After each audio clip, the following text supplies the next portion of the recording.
WSOU 89.5 FM, the loudest rock.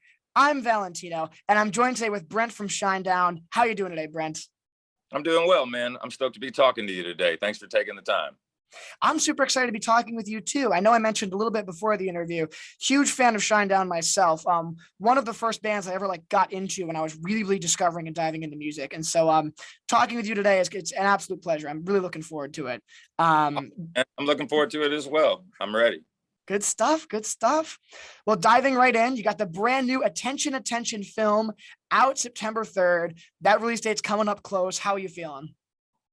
Man, to be totally honest, I feel relieved because it's been a 3-year journey. I think there were certain people in the industry when they started to see we were sprinkling in kind of messaging online and stuff that this was going to happen finally. And people were like, they're still talking about this movie with this record that came out 3 years ago. So there's a bit of we borrowed a little bit from Quentin Tarantino, if you will. And this experience is a little bit Pulp Fiction, not only in the film, but also just in life and art with this particular record. It was always the goal was always to show the film and with the album and the music, because it's a conceptual piece of work. It was always the goal to show the visual aspect of the songs. It's just something that it took 3 years because it was so intense what we actually wanted to do with this. I think people have an idea of, well, maybe they don't have the idea. They say, is this a documentary? Is it a musical? Is it a bunch of music videos that are added into, what is it? And it's interesting because I finally get to say, well, you'll find out exactly what it is on September the 3rd, but pre-order it now because it's available. Available for pre-order on iTunes, all sorts of web stuff. So go check it out. I also have to say, though, again, I understand that. And personally, when a band either takes a very long time to do an album, that's a movie they're working on, some bands do musicals. I think that more often than not, 99 out of 100 times, the longer they take on it, it shows because they're putting more effort into the attention to detail. It's I would much rather have Shinedown take 3 years and give us an amazing movie than try to cram it in 1 year on top of the album rollout process and all the other stuff that you're doing at the same time, Yeah, the other thing too, it was a massive amount of people involved in the actual filming of this project. There's a huge cast. There's a lot of we had some of the top people in Hollywood, a lot of people behind the scenes working on this thing. I mean, there were a couple of days where it is not, it's quite expensive to shut down a city block in Los Angeles, let alone 4 city blocks. LA, when there was 2 days that we did that. I mean, we're dealing with, helicopter shots. We're going, I mean, this was intense, man. And I'm just really relieved and excited that it's finally going to be seen. And yeah, I hope that globally, because right now, yes, it's out for pre-order on iTunes, but it's also going to be on video demand. You'll be able to see it on streaming services and this and that and the other. We're also working on when we feel like it's a good time to do this, considering everything that's still going on with COVID, we will see this in theaters in certain markets. We're just trying to kind of finalize some of that as well right now. People have asked about DVD and Blu-ray. That is going to happen. We're in the middle of putting that together at the moment. We've been doing it behind the scenes. But yeah, getting this out is, for me personally, we also just wanted to make sure when the fan base saw it and when people review it, there's publications that are going to be reviewing the film when it comes out and watching it and giving their opinion on it and what have you. Working with Gravitas Ventures, which is the company that's putting it out with ourselves, Into Good Entertainment and Atlantic Records. The reason that they signed on to do this is because they had never seen anything like it. And it was an interesting story, not only in what the album was and is, but what the visual is, but also just how it came about. I remember talking to Tony, the president of Gravitas, and he was like, I've seen bands do documentaries. I've seen bands do things where they'll put an album out and there's a visual that goes with the album, but I've never witnessed a band put a record out with only, in that duration, the singles that came out, there were 4 singles, And then those videos came out, but once again, kind of the Pulp Fiction, like, because you see all these different characters and some of them line up, some of them don't line up. So it's like, what's going on? And then 3 years later, you finally release the visual journeys. Like, I've not seen a band do that. And for him, he was kind of like, that's pretty ballsy, man. It really is. And it gives fans like something to like, you know, put the puzzle pieces together. It's not just like all in front of you. You know, you actually like get to theorize, okay, how is this going to correlate? How is that going to correlate? Yeah. That is so absolutely cool. It's kind of interesting too, because like when I watch Monsters, or if you're a fan and you watch Monsters and you watch Get Up, you see like, okay, wait a minute. You know, I've seen that girl in this video. I've seen that guy in this person from here. And then you see when we did the Gratis track, which was, I'm dating myself now by saying Gratis track. That's the way the industry is now, man. The way people consume music is so different than it was 10 years ago, but it's exciting and it's fun. It, you know, keeps us on our toes. But, you know, when you see Human Radio with Devil, you know, because Devil was the first single, so it was the first time people were watching what was going on. And then there's these different segues. So it's funny to look at it online, like watching like Shinedown reaction videos on YouTube. You know, you'll see Get Up and you'll see Monsters, and they're trying to put it together kind of. So once again, I have relief and excitement because finally people are actually going to get to see all the puzzle pieces put together. And, you know, I know you mentioned this, but you're so right in that some records, you know, it's harder to make like either a full film or a concept out of, but with Attention, that is such a deep and intricate concept record. You know, the whole plot of this character being stuck in this room, going through this journey. And when you're listening to the record, you actually go through a journey yourself. I know I've talked to so many of my friends that listen to Shinedown, and we've discussed multiple times our theories about what each song means in correlation to his journey. And so you already have the source material that is so rich for this. I can imagine when you're doing this film, you've got so much to work with. Well, and not to critique your statement there in regards to the characterization of things, but a little bit of food for thought with this also, just to be specific. The album is really about not just one person. The goal was, you know, listen, everybody listens to a record and you have your favorite songs, but if you want to get from an audio standpoint, the way we wanted people to experience the album, it's essentially that. We wanted you to like put headphones on and listen to it start to finish, because it is a thread. It is a journey. But the record isn't about just one specific person. We wanted the listener to put themselves into the story, because as you know, when the album starts, you know, you hear, you know, these footsteps, you hear this opening of a door creaking, and, you know, they walk in, you can hear a chair pull up, person sits down, takes a deep breath, and then Devil begins. And that's kind of like the beginning of the journey. But the record is about, you know, it doesn't matter whether you're a man or a woman, whether you're younger, whether you're older, you know, your background, your ethnicity, your religion, you know, that's all encompassing into the individual. This is about the human, you know, psyche. This is about the human species in a lot of ways, from all walks of life.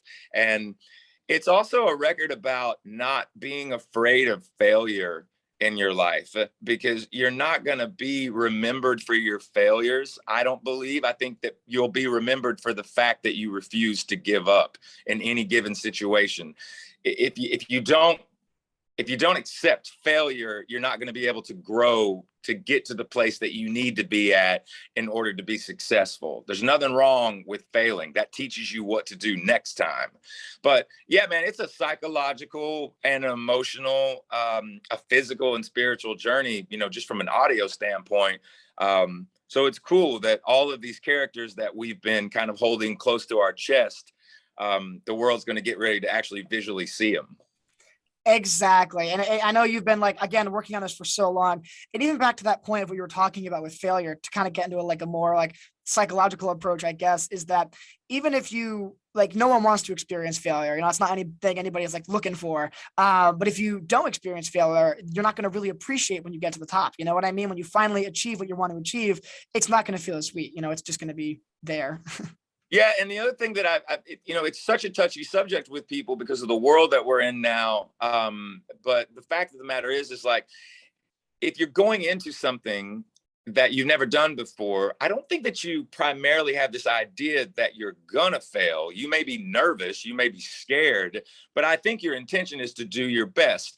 But the interesting thing about that is, if failure is involved in that, that can also change your direction. It can change your course, and a lot of times for the better, because either you decided, okay, I thought I was going to be able to handle this. I got my ass handed to me. So I need to either go back in and really woodshed and work really, really hard, come back and be twice as strong as I was so that I have a shot. And, you know, this is very metaphorical and what have you, but I've always told people that, like me personally in life, I grew up around, you know, a society of people that were kind of, I was told a lot of times that I wasn't going to be able to accomplish something. I wasn't necessarily given a lot of productive criticism, not necessarily by my family, but from the people around me. And the thing is that it taught me that in my adulthood, that I'm the guy that my job starts when people tell me no. Like that's when I really go to work. And so it's an album that I also think, because of experience, I've had these experiences. It is a way for us, and when I say us, I mean myself and Eric and Barry and Zach. We're all about giving our fan base, whether they've been there from the beginning or whether they're just kind of finding out who we are, we want to give them motivation. We want to give them confidence. We want to let them know that they're not alone. But at the end of the day, it's going to come down to you.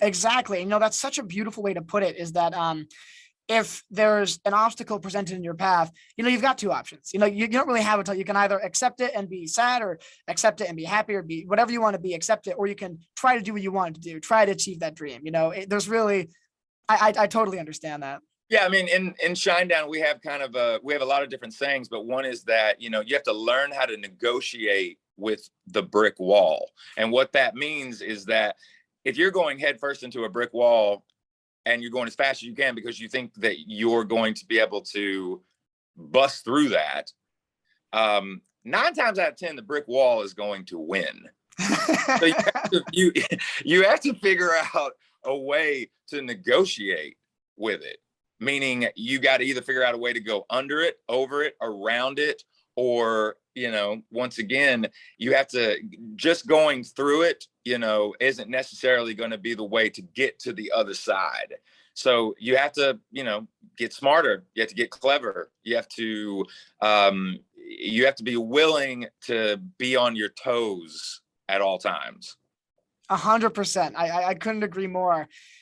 Switching gears a bit, going back into this movie, you know, Bill Yukich, I believe I'm saying that correctly. He directed this. He's also directed a ton of other stuff, like the Beyonce Lemonade series.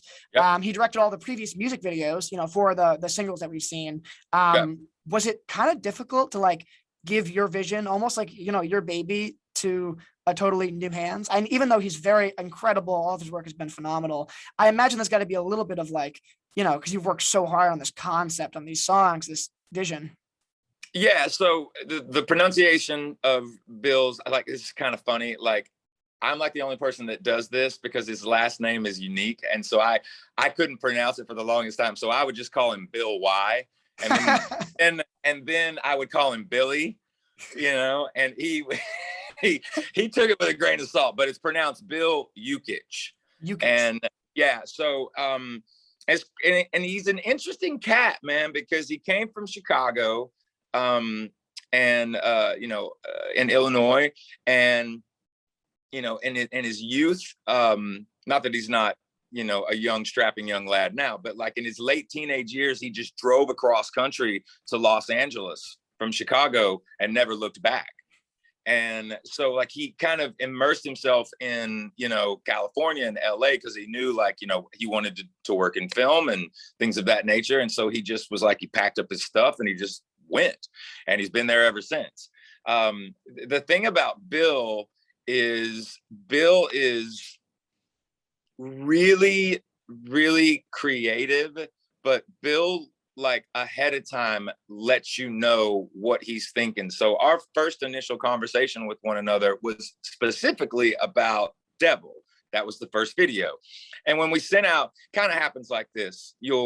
Whatever your first single is going to be, or when you're doing a video, you send it out to a lot of directors, male and female. And you'll get back treatments, and you kind of look, and whatever the treatment is that you like the most, you'll see if you can get a hold of that person. Label will connect you with that person. You'll talk about it, and you'll revise things, you'll add stuff, this and that and the other. The one thing about Bill that separated him from all the other directors, that first initial treatment run for Devil, was that he didn't do a packet, like a physical packet. He did it online. There were a couple of people that did like some physical packets. He did it online, but my God, was it detailed. And it was like frame by frame, and he had like visual examples that he would use on things, and he like showed you exactly what was going to happen. And to the effect of when we signed on with him to do Devil, because we actually signed on with him to do Devil and Human Radio. He did those two first, knowing that Human Radio is at the back half of the story. So, and Devil is at the front. So he actually conceptualized certain things ahead of time. But like when we showed up to do Devil, it was literally frame by frame, exactly the way he said it was going to be. It wasn't one of those things where it's like, oh, we'll do this in post, or I know you don't see this, but we'll figure it out in post, and we'll do this. And well, how are we going to do this and this? Because you're saying it's going to be this, but I don't see it on the paper like that. And you have people that be like, oh, we'll figure it out. He wasn't like that. He was like, every frame was laid out, and that's exactly what he shot. And to see it come to life was even more incredible, because you're reading the treatment and looking at it going, how's he going to do this? You know what I mean? And then he does it, and just watching this dude, like all the old school, like Hollywood tricks that this guy knows is really rad, man, because we only used a little bit of CGI in certain things, but the stuff that he used and the people that he worked with, you can't tell it's CGI. Like you really can't. And because 90% of the film is all done in 2D, meaning like all the special effects, all of like, the fire elements that you see, explosions that you see, morphing of certain things, and all these things that you haven't seen yet. Like that was all done with like true, like Hollywood, I don't want to say secrets, but true Hollywood techniques. So that was badass too, to like watch this guy do all this, and the wealth of knowledge that he had and the people that he knew. Like he got the best of the best, man, to do this. And the other thing too is, he was really able to, on a budget, get this stuff done, because man, if you would have looked at this on paper as a film that was done all in one shot, like you would have said, hey, we're going to spend a month, we're going to film all this. It would have been a big price tag. And somehow by doing it in the way that we did, he was able to use all of his connections, his expertise. But at the end of the day, man, what's coming out of that guy's dome is pretty extraordinary. The guy is massively creative. I give him so much credit for doing that much attention to detail before you're even hired for a project. You know what I mean? Like before you even when he's pitching the music video to you, he already has every frame like lined up. That's a dedication to the craft that is just unbelievable. I also, again, want to talk to you a little bit about, obviously this new movie coming out. It's very, very exciting. You've got like songs from it, very, very good stuff, cinematography. It's all from Attention, that 2018 record. That record, what blows my mind the most is typically when you see bands as successful as you guys, as enormous and had been around as long as Shinedown has been around. Typically their older stuff stays in the charts, and you might get one or two songs in there, but typically it's always like, the hits from the back half. You guys are continually writing your best work from a personal fan level, but even from a statistic level. Look at 5 million monthly listeners, and 2 of the top 5 is from the new record, which is just absolutely amazing. Tell me a little bit about, do you guys feel like a little bit of like a pressure every time you write a record and it does better than the last record? Oh, absolutely. Totally. Yeah. There's always pressure. Like, it's the same thing when I go on stage, like me personally. I still am massively nervous when I walk on stage. It's always in my mind, I'm like, just let me get to the first chorus of the first song. But I would be concerned if I wasn't nervous, because that lets me know I'm alive. So when we're in a studio and we're working on new material, we're not trying to redo or rehash the same elements of records that we've already produced and put out to the world. Like, when people will say things like, I really wish you'd make a record that kind of sounded more like Sound of Madness.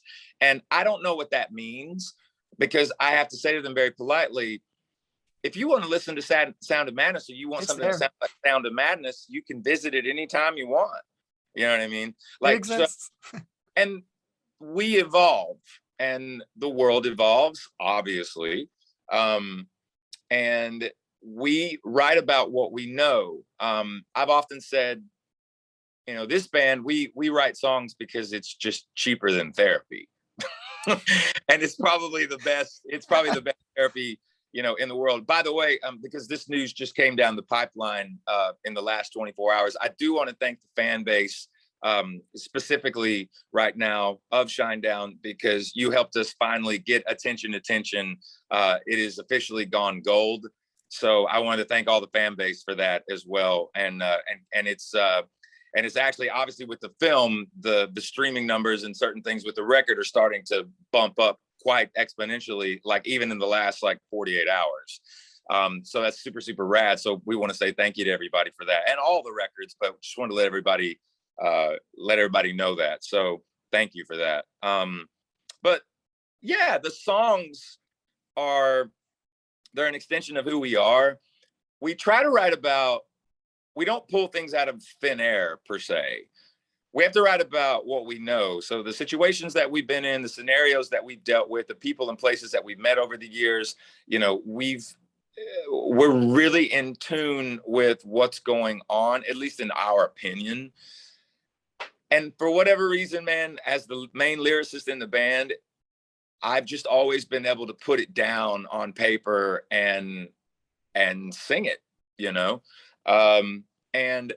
but it was different on Attention, because Eric and myself and Zach, we really worked tight with one another lyrically. I came to them on this album too, specifically, and told them, I said, if you have something that you want to express lyrically, let me have it. Like, throw it out. Like, let's work on it. Let's hash it out. Let's dissect it. Let's look at it. And a lot of that came through with the song Get Up. Once I knew what we were going to write Get Up about, because the day that Eric played me the piano part, I kind of already heard the song in my head. And, obviously, if you know the story of Get Up, I wrote that song about Eric. And who, by the way, some people may not know this either, Eric is not only the producer of Attention, obviously one of the main songwriters, but he's also the engineer of the record. We recorded it at his studio in Charleston, and he produced, engineered it, and he mixed it. So, it's one of those elements where when Get Up was written, and there was this conversation between me and him after the song had been written and we recorded it, and I was like, you know what this song is about? And he said, yeah, I know, it's about me. And Eric deals with something called, mental, he has something called depression. Not like it's a Monday morning depression and, you'll feel better later in the day, like a clinical depression. And it's something that he works on every single day of his life. But the point of that was that he wasn't afraid to put that out there. He wasn't afraid for me to speak on it so honestly.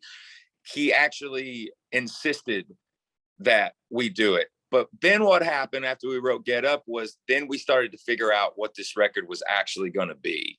And then all of a sudden it turned into this dynamic of, it's a concept record. It's a story. It's meant, it's all married together. It's about a lot of different people. and a lot of different situations, but it is a thread. And that helped out specifically with attention in those elements. So thinking about the records beforehand, Leave a Whisper doesn't sound like Us and Them. Us and Them doesn't sound like Sound of Madness. Sound of Madness doesn't sound like Amaryllis. Amaryllis doesn't sound like Threat to Survival. And Threat to Survival doesn't sound like Attention, Attention. And move into this phase where we are now. If you go back to last year, and this year too, we are in the final mix stages of Shinedown #7 for next year. So we've already written the record for next year.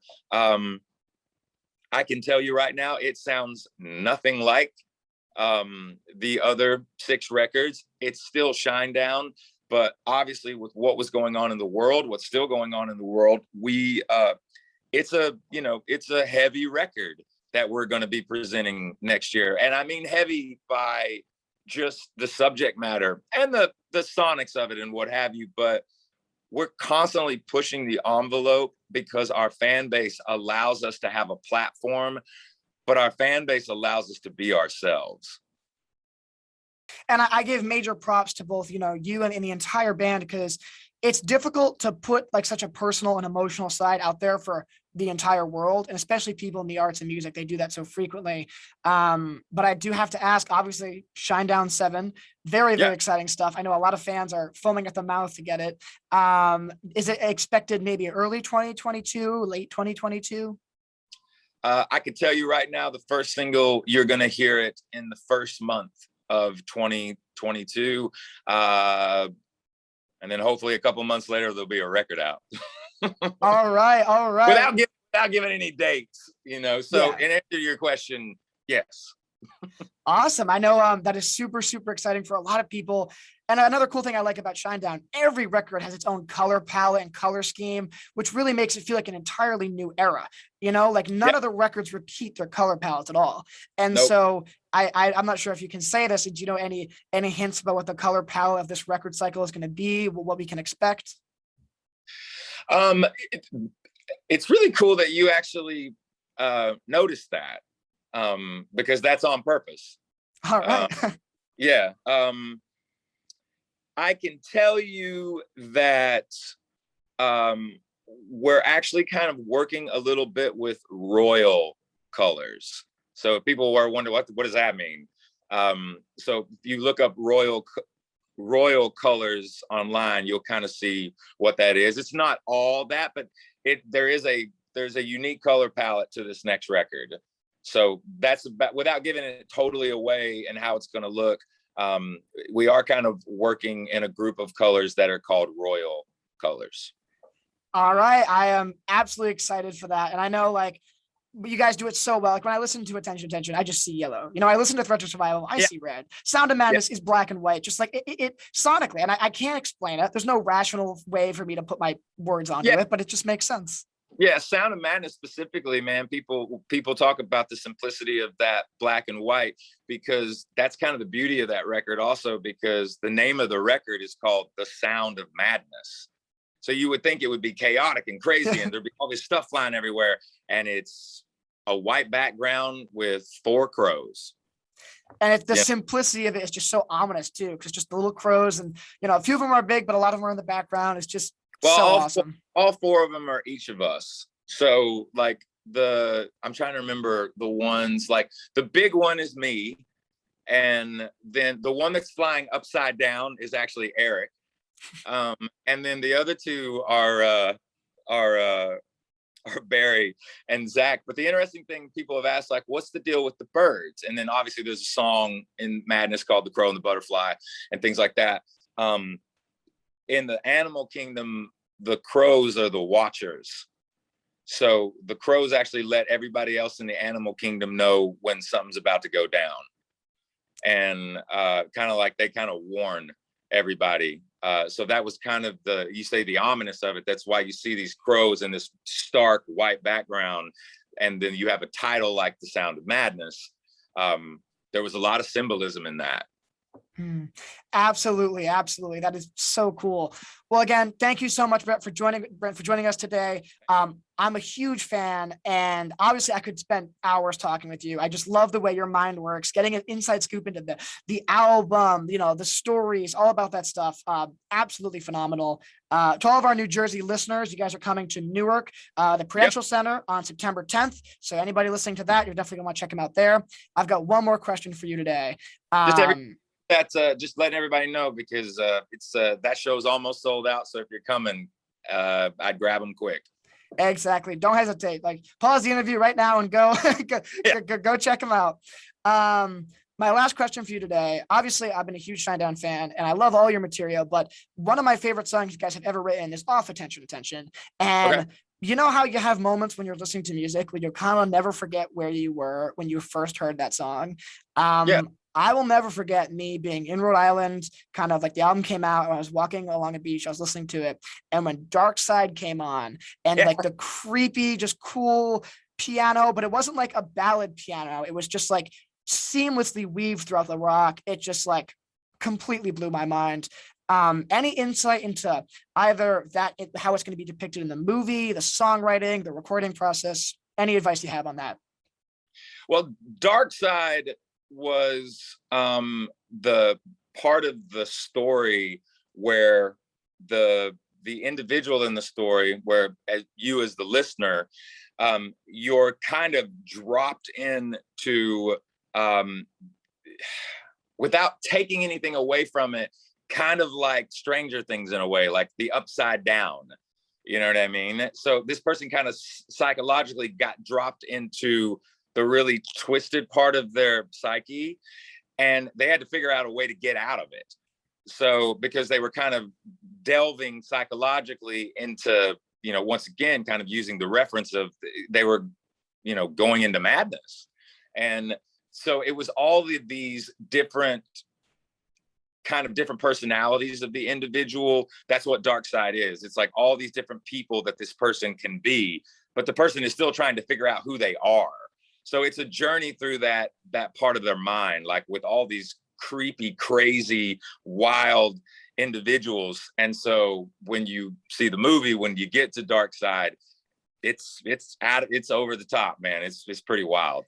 Brent, I gotta be honest, I am so over the moon to hear you say that, because what I've been saying for the last 3 years is Darkside reminds me of, I don't know if you've seen the Insidious movies, but it's like if Alice in Wonderland was in the ether of Insidious. That's just what I get in my head. And it exactly what you're saying is that, like, it's super twisted, super visual, super like uncomfortable at times, like, and also you're just kind of like, when you get to that point of the story, and that actually begins, it starts off kind of like, you're going, what's going on? Like, what's happening?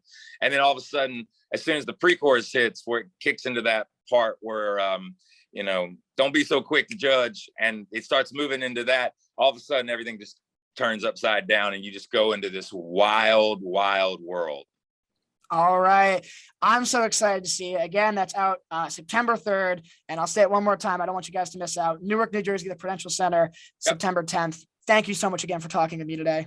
And just thanks for letting everybody know about the pre-order. The record or the movie will be out on September 3rd, but the pre-order is available right now on iTunes. So go grab it. And thanks again, man. The support today in the band. And it was great talking to you, man. Thank you so much.